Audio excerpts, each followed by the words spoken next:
From the old to the new, still a B-boy. Too bold for the school, still a B-boy. East coast to the west, B-boys worldwide. We supposed to be blessed, still a B-boy. We are back at you with another roundtable. This week, we're going to talk about a certain boy from the ghettos of Houston, Texas, to be exact. That's right, Southern rap legend, Brad Jordan.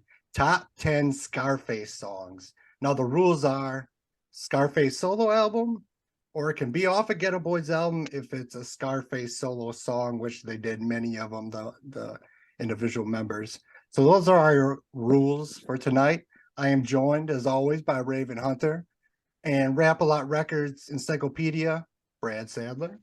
I'm actually going to start us in 2008, which surprised me, but I kept coming back to this song, Emeritus album, and I'm going with the song of the same name, because this is just some raw, lyrical, b-boy type flow. If you listen to it, it's got this crazy, raw, rough beat, and I think he flows perfectly on this song, and there's no hooks. He just raps straight for like 3.5 minutes, straight b-boy mixed with street type stuff. And as an artist, I just really appreciated the bare bones hip hop of this song. So I kept going back to it. And he shows why he was always known as the skilled lyrical one of the group. So I had to throw it in there. Number 10. What do you got, Raven, at number 10? So number 10, I went to 1997 with the Untouchable album, which is an album that I actually forgot how fucking good it was. It's very reminiscent of that Resurrection era. And I went with Sunshine for my number 10. It's just got that Resurrection type of beat and that same feeling and flow. It's just gangster as shit. And it's just a dope ass song. I do agree. As I went through all the albums, I thought of Untouchable, Smile came to my mind and Mary Jane, but I was like, oh yeah, Southside, that was a good song. And I kind of the same thing. I was kind of reminiscent, forgetting about songs from that album. I've got props for this one. Hey, that's my man. All right. So first of all, if you haven't read this book, good book, you I've must read it. read this book. So I, being a record collector, read this book, and I got to this chapter. I'm going to read just a little bit from this chapter. So this is Scarface talking about how he originally got into rap. So he said that he hooked up, this is when he was 16 years old. He hooked up with a local outfit called H-Town Records, and he put down a song called Big Time under the name DJ Action, and he was really excited to put this song out. His friend Beto ran to the record pressing plant, pressed up a bunch of records, or it wasn't Beto, it was somebody else. Somebody from H-Town Records did it, came back with a stack of 45s, and Scarface was disappointed. Beto flipped out and was like, man, we can't do this. Rock guys use 45s, rappers use 12 inches. So I read that chapter and I was like, holy shit, I've never heard of this 45. And being a record collector, I had to find it. And it is exceedingly rare. But I have 3 of them. It is on H-Town Records. As you can see, there's 2 songs. I'm DJ Action, my man, and Big Time. And it's kind of like, I think it's 1986. So it's kind of got that rock, rap, Beastie Boys, Run DMC type of feel. It's not really all that gangster. And then I also have, this is just a total geek out, but I also found the test press. So a test press is something they put out to test the record before they make it. Probably only one of these was made. So that's the test press for it. In 2019, I went to see Scarface in Birmingham. I went with my wife and the guy who details my car and his wife. We were front row, and I pulled this record out at the towards the end of the show, and I actually have a video on my Facebook of Scarface signing this. And when he sees it, he goes, "Whoa, this is old," and signs my record. So it's not the greatest song, but I figured, people who watch this may be totally interested in the history and the first 7-inch Big Time. He actually references Big Time a few times in other songs. I noticed that today when I was going through some of the songs for this. But anyways, that's my number 10. It's Scarface's 45 that should have been a 12-inch, big time on H-Town Records. That's just crazy that you have 3 copies and the test print. And like you said, test prints are hard to find because I've tried tracking down like Ice-T ones because I really collect hardcore Ice-T, and they're tough. I mean, I have some, but they're tough, and I usually pay more than I want to for them. That's crazy you found that. I mean, that it even existed. I'm surprised it survived more than anything. The guys who found it, who I got it from, they were record diggers from Houston, and basically they went into some store and spent hours just going through 45s and knew what they were looking for, found it and pulled it out.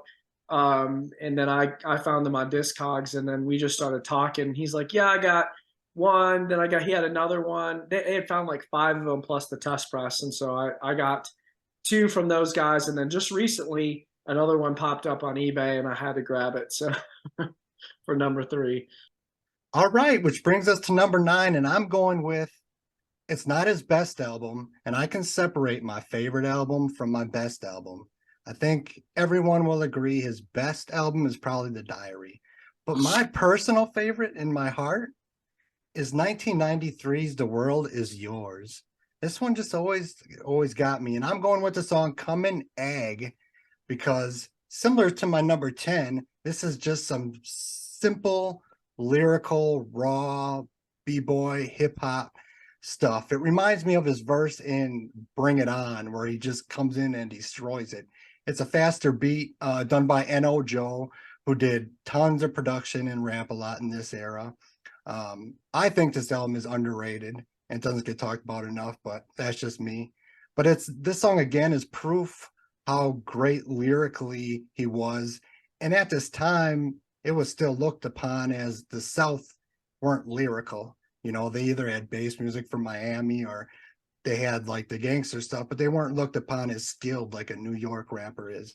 But Scarface from the beginning always proved that he had the skill lyrically. And Comin' Egg shows that. So I had to give that some love. 1993's World Is Yours.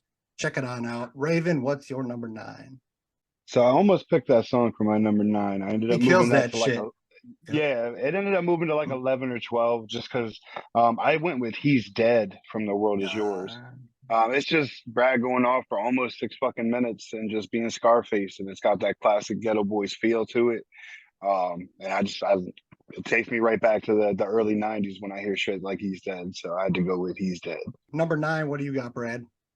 Yeah, just a couple of things to say about what you just said. First of all, if you read his book, he talks about a lot of his rapping deals with death because that is like just a big theme in his mind and his life, his own death and death all around him. So that is a huge theme. And you mentioned the change in flow from the earlier Scarface on the Geto Boys albums and solo albums and then The Diary. And I think he went and like totally spent like 6 months revisiting his flow and changing everything up. And that all changed on those Geto Boys albums moving forward, as well as the Diary album. I think the Diary album was the first thing that he released with that flow, which I thought was really just shows how amazing he is.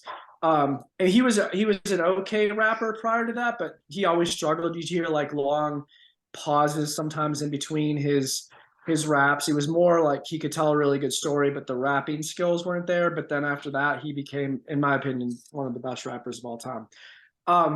So I'm sure everyone's going to pick the Scarface song at some point in the top 10. But what you might not know is that as DJ Action, he put out the Scarface song on Shortstop Records, and this was before actually he was signed to Rap A Lot. So this Shortstop had Little Troy, I think, was the guy who was the owner of this record. And basically in the book, 3-2 was also on Shortstop Records, and Troy, or whoever owned this record label, kind of favored 3-2 over Scarface, and Scarface did not want to be number 2, so that's why he kind of moved on and signed with Rap A Lot. But this is also a super hard. This obviously he learned his lesson and made a 12-inch, but this one is incredibly hard to find as well too. The B-side is Another Head Put to Rest, which is also another really good song, but I don't think appears anywhere else other than on this 12-inch. It was re-released on 7 inches in like 2017 or 2018. There was a company that put it out, and they have test press and different colored vinyl. Of course, I have every single color that they put out, plus the test press as well too. But I wanted to show the original one, the 12-inch from Shortstop Records. Well, then that song then appeared on Grip It on another level. But I think, tell me, you'll know better than me, that version that you're talking about is the same song, but I think he re-recorded it. You can tell the difference. Is that? Yeah, and he says like he mentions Troy in this song as opposed to like Jay in the other song when he says, I can't remember exactly what part of it, because I just listened to it to like reacquaint myself with it. But yeah, it's definitely re-recorded. And of course, he recorded this song with the same 8 whatever verse intro like 3 or 4 different times. So there's like Scarface here, then there's Scarface on Grip It, then there's Scarface on his solo album, there's Scarface on the 1990 self-titled album, then there's Scarface 3 is on World Is Yours. That one. And then there's one on a compilation too, and I can't remember which one that is. That was the first time I heard it. It was on like a rap compilation as well. So it's all over the place. Recorded like 2 or 3 times. I think it might have been on Rap G Style. Yes, Rap G Style. That's it. That's crazy. I remember that. But the Scarface songs, all the different ones, great storytelling. I mean, great gangster stories. Number 8. I'm going to a Geto Boys album, 91's We Can't Be Stopped. And on this album, one of my knocks on the Geto Boys always was I thought there was too many solo songs. I wanted to hear them more all together, because when they were together, I thought they always killed it. But on this album, each one has a solo song that really stands out. Bushwick has Chucky. Willie D has I'm Not a Gentleman, which still makes me laugh, even though it shouldn't. But Scarface had this song, Gotta Let Your Nuts Hang. And this is one I think he kills too. It definitely is the same era as Mr. Scarface is back. It's got the same flow. I love the sample in it. And once again, it's another skill showing song. I kind of went with those on the 10, 9, 8 part of my list before I got deeper, just to show that Face was more than just a gangster rapper, Southern gangster rapper. He was lyrical too. So I went with Gotta Let Your Nuts Hang. I wanted to show some love to that. That's my number 8. Raven, what do you got? I stayed around the Untouchable era, 97. I went with Southside for my number 8. Because again, it's just a very Resurrection style Scarface track. And that is, obviously the Diary is his best album. Like, I've sucked that album's dick so many times on this podcast. And I even messaged you, like, I don't know, maybe it'll just be like the first 10 songs of the Diary will be in my fucking list. But I forgot how good Untouchable was. And really my favorite era of Face is probably that Resurrection era. I think, if I'm not mistaken, Diary was like number 2 on my Southern rap albums, and I think Resurrection was number 1. I just love his attitude and the way his voice sounds in this era of music. Like, he's no longer just like, oh, I'm so controversial. Now he's just like, bitch, I'm from Houston. That's what the fuck we do. You know what I mean? And I just love that. I don't know. Maybe it's the confidence in his voice during that era. No, I love that. And I've said multiple times, Resurrection is my favorite Geto Boys album. It's not the most classic, obviously, but I love that album. I don't it's really. It's so hard. They just go so hard on that. Oh shit! Starting with Still. I mean, I know I've said this a million times. You think Willie D's going to come through the speaker and punch you in the face? It's so hard. I mean, damn. And Open-Minded still. Every time I hear Open-Minded, it makes me want to just like rip somebody in half. Number 8, Brad. What do you got? All right. So I second Resurrection as the best Geto Boys album. And it's so funny, like when I was in college and I was listening to that album, I was like, this is so fucking good. And like literally no one else in the world shared my love of that album. So like every time you guys talk about that, like I think back to that time when I was like, how am I the only person that, like, because I knew other people listened to rap, but nobody knew the Geto Boys. And I thought that album was so good. I'm like, it's better than anything out there. Yeah, fucking awesome album. But anyways, so I'm gonna go to the last Scarface album that he put out, which, by the way, if you guys haven't heard it, Deeply Rooted is honestly one of the best Scarface albums that he ever put out. I mean, it was, and it's so sad to me that he's not going to put out more music, because that album was so fucking good, jam after jam after jam. But it was really, really hard for me to pick which song I wanted. I went back and forth with a lot of them, because a lot of them are really good. But the song that stuck with me the most, that I think has the best lyrics, is the song God, with, I think, John Legend singing on it. It's really good because it basically says, it's kind of him thinking about what would he do if he was God, and then kind of contrasting that to how the world is today, and kind of like doubting God's existence, because how could God allowed the world to be like this? So I thought it was, because when I first heard it, I saw it, I was like, oh man, it's going to be a religion, because a lot of rappers right. I want to thank God. Right. So I think it's just done really clever, and it sounds amazing. One of his best songs ever. But it was really, really hard to pick one off that album, because I honestly, I could have done 10 Diary songs, I could have done 10 Deeply Rooted songs, I could have done 10 songs off My Homies, I could have done 10 songs off Untouchable. There's just so many good albums and good songs throughout his career. So before you talked about Scarface song, 1991's his first solo album, which I couldn't find my copy, but it appears on the greatest hits, which I have for some reason. Mr. Scarface is back, the second in the Scarface storytelling. Like I was gonna, mention this, not the original one on Grip It, but you already brought that up. And the sample from Scarface that he uses in the beginning, the hook, it just works, right? And I believe this was the single off of that first record. I believe this came out as a single. If it did, you probably have it, Brad. You can tell me if I'm wrong. But I was interested to see this was produced by Scarface himself, even though he switched it later. This is still the faster. But like you said, the storytelling is great. I mean, he had these long gangster tales that just were great storytelling. Love the sample, love the hook. Mr. Scarface is back. Out of all of them, this is probably my favorite one of those Scarface songs. So I went with Mr. Scarface is back. 91's Mr. Scarface is back. Number 7, Raven, what do you got? Let's see, number 7. I went to the 2000 Last of a Dying Breed album, and I went with Look Me in the Eyes, produced by N.O. Joe. It's probably my favorite song from that album. It has a real classic feel. I love that classic Scarface beat, you know what I mean? And Dying Breed's another album that I kind of skipped when it came out. That and The Fix, I just never really grabbed when they came out. I think I was already kind of gravitating towards more East Coast music at the time.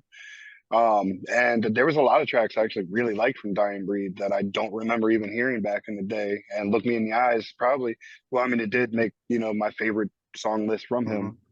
And it's one that I just didn't remember hearing before we started going through this.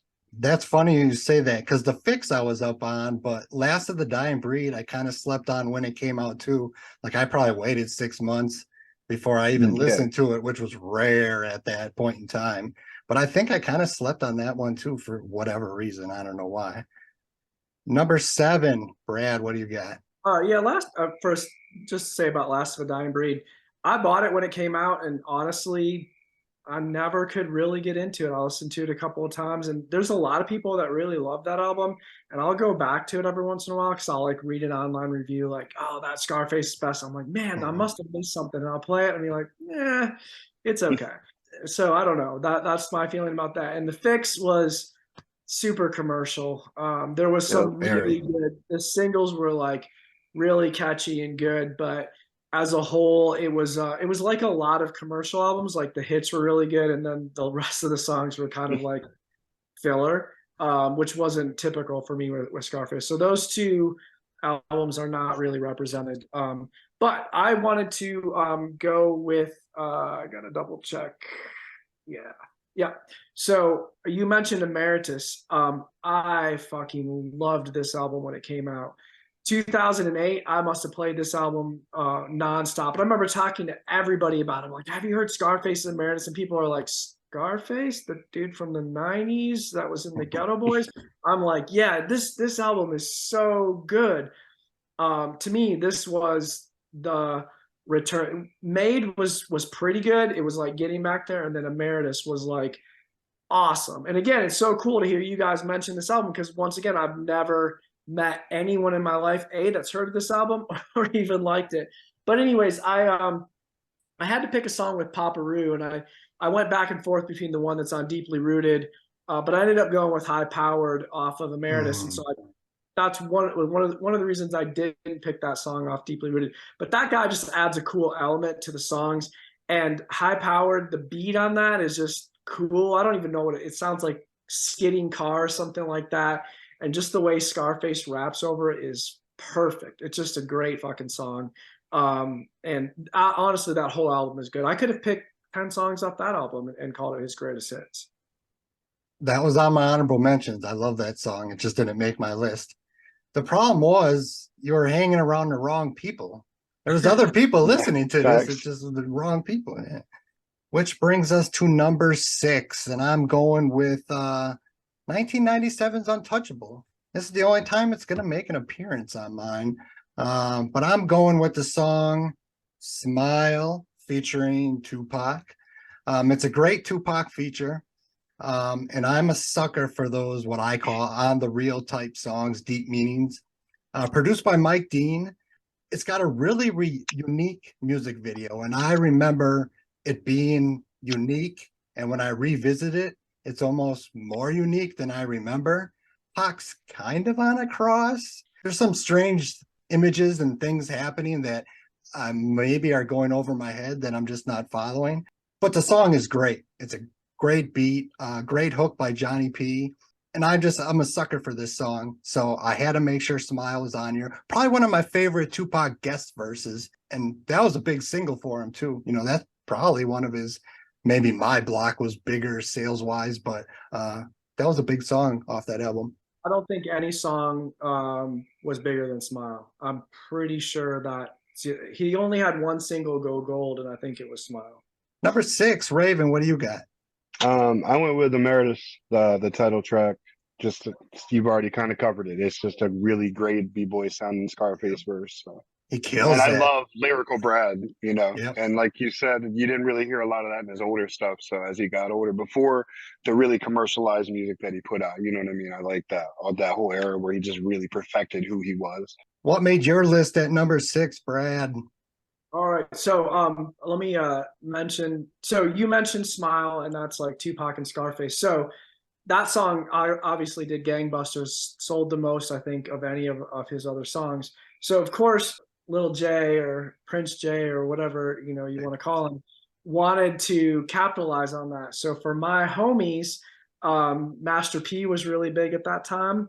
And then they found they found some Tupac verse that was like left on a recording somewhere, and they like recycled all 3 of those songs together for a song off the My Homies album, which is like Homies and Thugs, which is not what I picked because that was not a good song. I do remember that song. Yep. Everyone was featuring Master P at that point in time. Yeah, and then the Tupac verse, you can tell is just pasted in there. It doesn't even make sense. Yeah.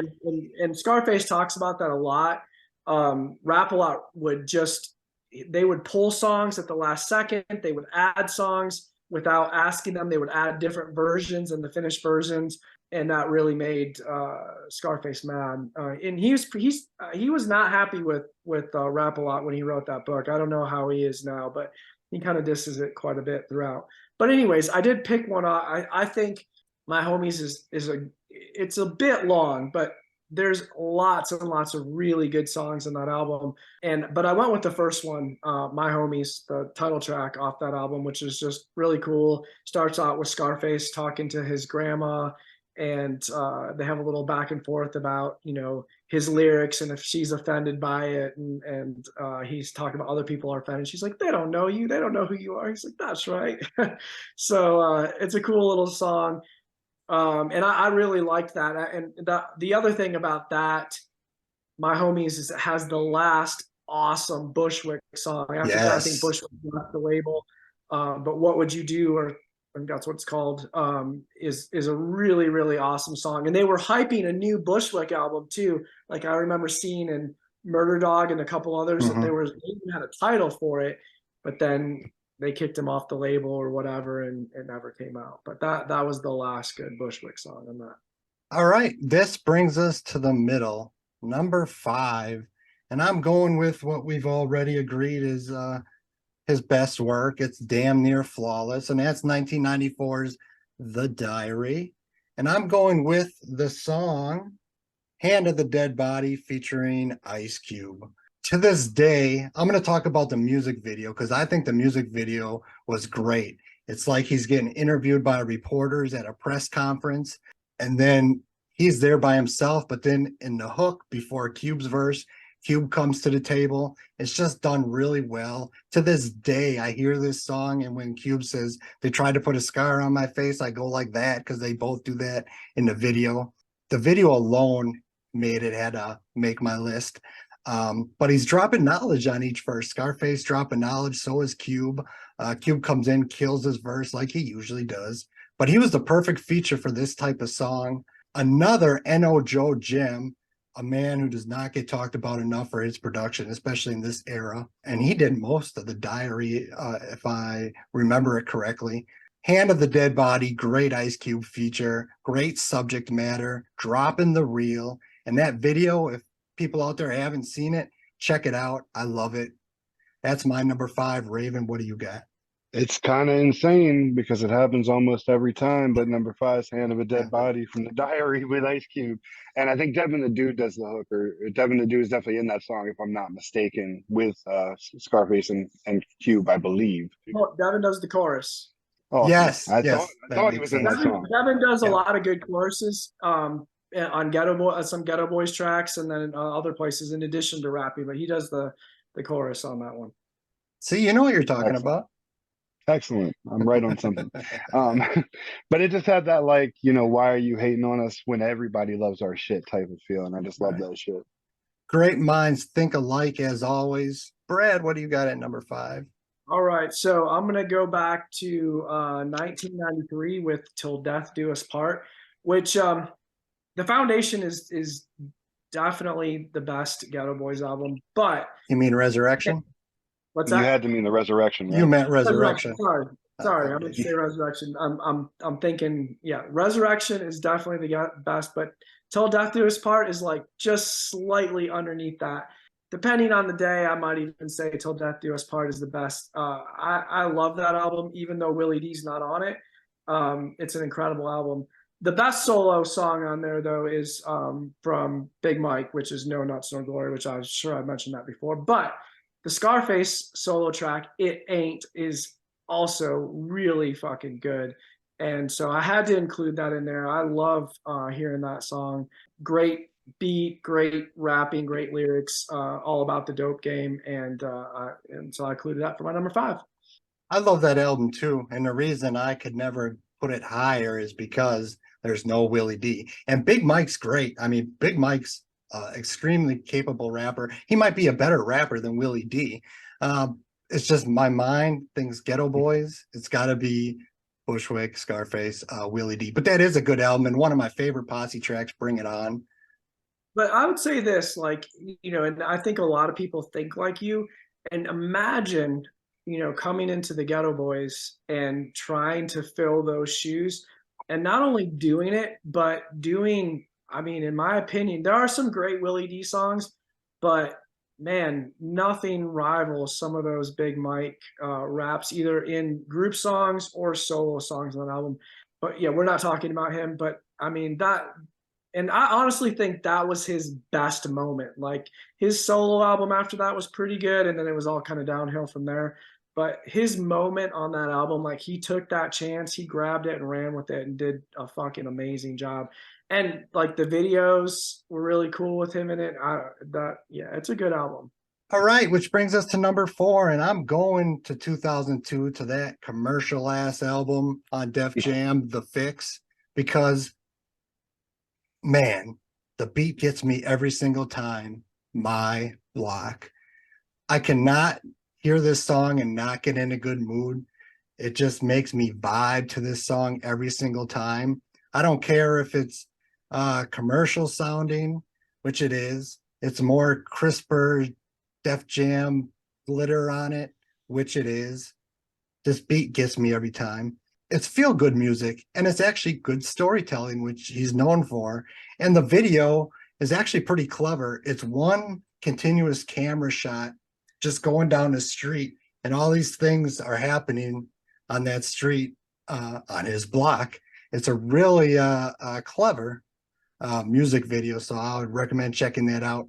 So My Block is my number 4. I love that beat too much not to have it high up. 4, Raven, what do you got? I skipped all the way back to his first album, 1991, Scarface is Back, with a Born Killer, produced by Crazy C. It was very classic Scarface for the time. It sounded like it would have fit right on the Geto Boys self-titled album. It had the "Don't Fuck With Me" samples from the Scarface movie and shit all over the chorus, and that's like when I first fell in love with Scarface, was the 89, 88, 89 Scarface. So as much as I love The Diary and his flow, this is what I think of when I first think about Scarface, is that just Geto Boys self-titled album probably was my favorite cassette tape that I carried to school every day for like 3 years. Like that, and We Can't Be Stopped. And that song and that album really in general fits right in with that era. Absolutely. And that was on my honorable mentions, Born Killer. I think of Scarface too. My mind goes to that era. Number 4, Brad, what do you got? Yeah, and that's an iconic cover too. For that cover was so cool. I mean, that was the great thing. The Geto Boys had the best covers. I mean, everything about it was just awesome. So I stayed with the Emeritus album again. I love that album, and I wanted to do "Who Are They" with K Rhino, and I think that's the only time that Scarface raps with K Rhino. Who's another Houston legend. You think they would have rapped together? Absolute legend. K Reno is so underrated. Oh, is it Reno? It's Reno, but so underrated. Yeah, super. And that song is great. And honestly, I didn't even know who K Reno was when I first got that album, and I was listening to it. I just loved that song. I loved how he said something to like, "Call me a peon, but you're a bitch on the wood peon," something like that. I thought that was awesome. And then later, like, people were telling me about K Reno, and I was listening to Emeritus song. I'm like, oh shit, Scarface has a song with this guy. This is cool. So and I love that song. I've always loved that song. So put it on there. Who Are They at number 4? And shameless plug, I interviewed K Reno about a year ago. So go back in the archives, everyone, and check out the interview. But he is an absolute Houston legend. He predates the Geto Boys. Mid-'80s, he started South Park Coalition with Gangsta Nip. I mean, he was the early days, and he's actually released more than 50 albums in his career. And I maybe own 25 of them, and I've never been disappointed. Big shout out to K Reno. It sucks that the mainstream have no idea who he is, because he's so fucking talented. He's so talented, I gotta say fucking before it. All right, top 3. And this is gonna be a surprise. There's no way anyone else had this on their list, especially this high. I'm confident. And I'm going to 2007's Made album. And I love this song, Suicide Note. Another amazing storytelling song. And I love a good suicide song. I love Esham and, Bushwick Bill, I Just Want to Die. But this is a different twist. This is a story about his friend telling him that he wanted to die, and Scarface didn't believe him. And then after his friend kills himself, it's Scarface's guilt about not taking him serious. And then finding the body, brains in the kitchen and all that. It's just, I never heard that twist on a suicide song. So many people have done the suicide thing, but it's from I Want to Kill Myself. Never from this angle, the friend who's left behind, how that friend feels because he didn't do something to stop it. He didn't believe that his friend really would do it. And I just think that's such great storytelling. And once again, beat by N.O. Joe, which fits the subject matter perfect. If anyone listening does not know this song, please take 4 minutes of your time, check it out. It's called Suicide Note. It proves once again the storytelling ability. Not many people can do it like that. So it had to be high. Gets me every time. Number 3, Raven, what do you got? Yeah, the Diary, 94. I went with I Seen a Man Die. That's a killer storytelling track with a Yep. killer fucking beat. It's very laid back, but very gangsta. Very indicative of Scarface's time, his era of the Diary. That whole album just has that same fucking just beautiful feel. Mhm. Damn near 5 mics, damn near perfect album. And yeah, I Seen a Man Die. Another N.O. Joe beat too. Never Seen a Man Mhm. Die. So number 3, what's your number 3, Brad? All right, so my number 3 is I'm going with the Untouchable album, which honestly I think is just a really good album. Not, yeah, there's a couple of singles off that song, but as a whole, like the whole album just together, it's one of those albums that you need to listen to all the way through. There's not skip anything. It's just a really, really good album. But I don't think anyone would pick it, but I love Money Makes the World Go Round with Daz. And I thought it was cool that he was on that song. And so that was my number 3. It definitely hit my almost made it on the list. Like that song Mhm. is killer.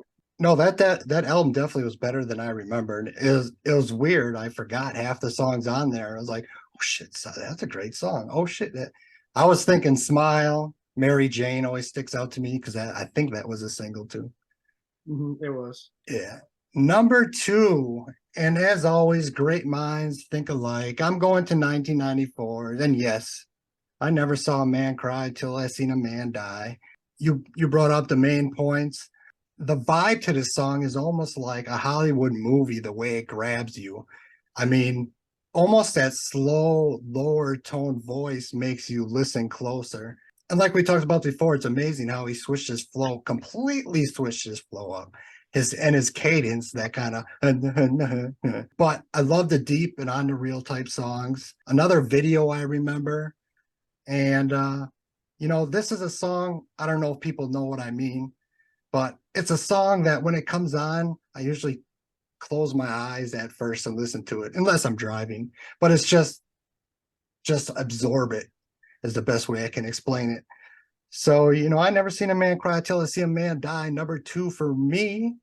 Raven, what do you got at number 2? I'm gonna go back one song from that to the White Sheet.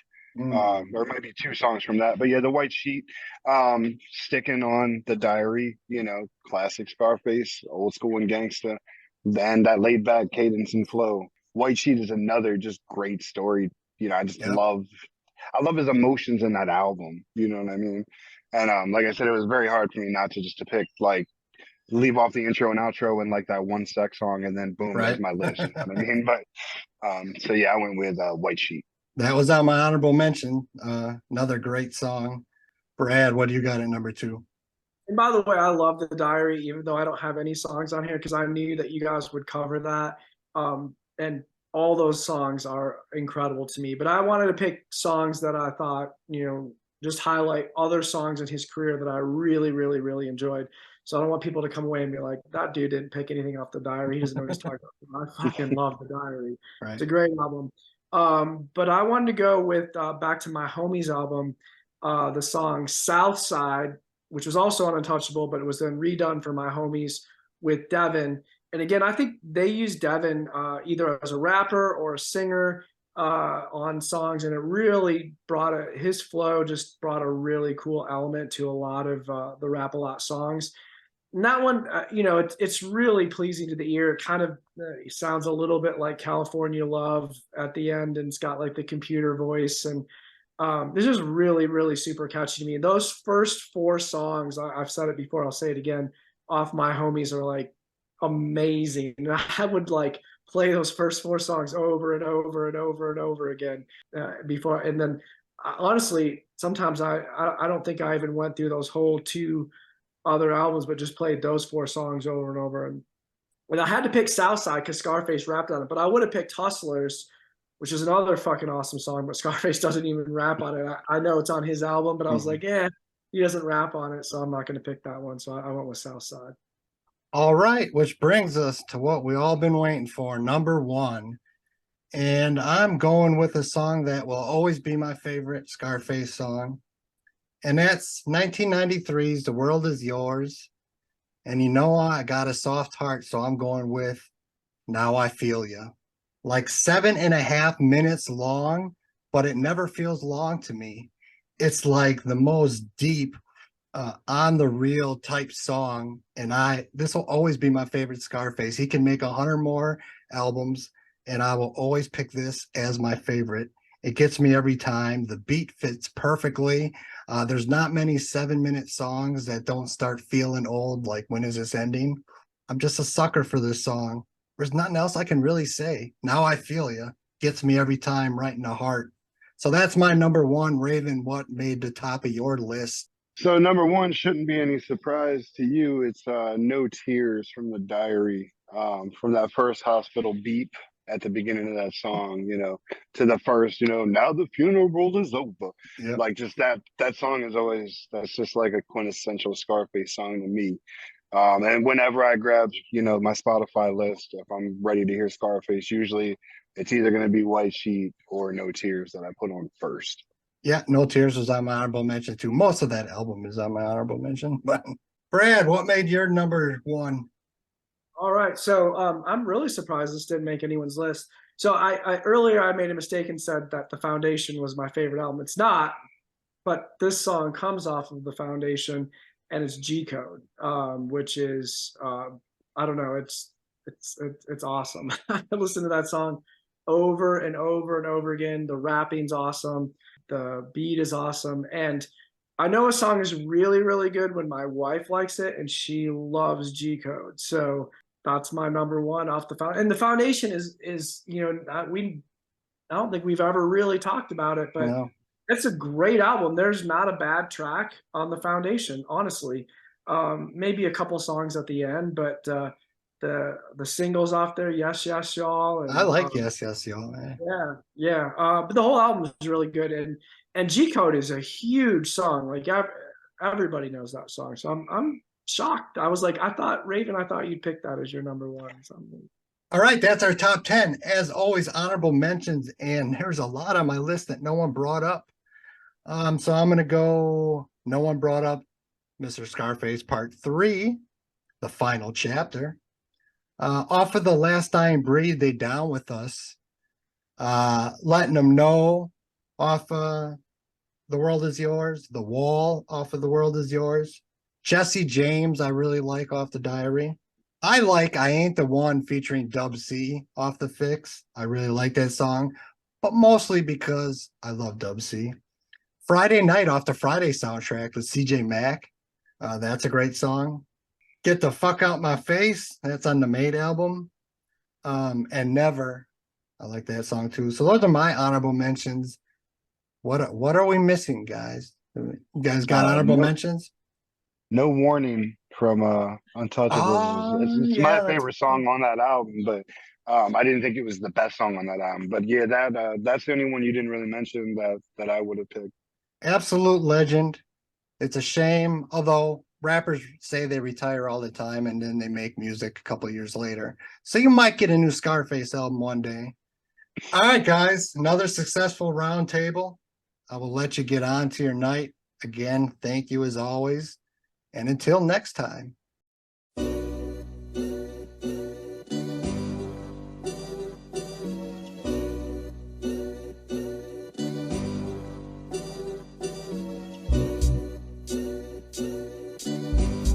Yo, Surreal the MC, rearrange, yo. Still a B-boy like a grade short of an A. Metaphor 3, 2, 1, quarter the day.